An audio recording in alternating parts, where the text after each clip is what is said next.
Magandang araw sa inyong lahat at welcome sa aking channel. Isang bigating karakter sa FPG's Batang Quiapo na pinagbibidahan ni Coco Martin ang nakatakdang pumasok matapos ang sunod-sunod na pasabog na eksena nitong mga nagdaang episode. Sa latest episode ng serye, nauna nang nawala sa kwento ang karakter ni Noy at may susunod pa na malaking karakter na magpapaalam na rin. Nagbabawas naman kasi talaga ng tao si Coco sa nasabing serye.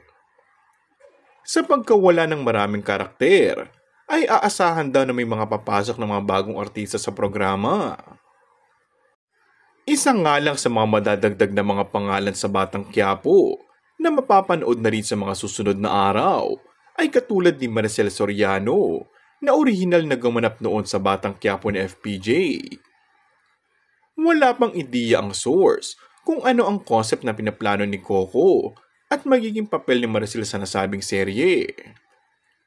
Samantala, patuloy na nangunguna ang serye ni Coco sa taas ng ratings nito.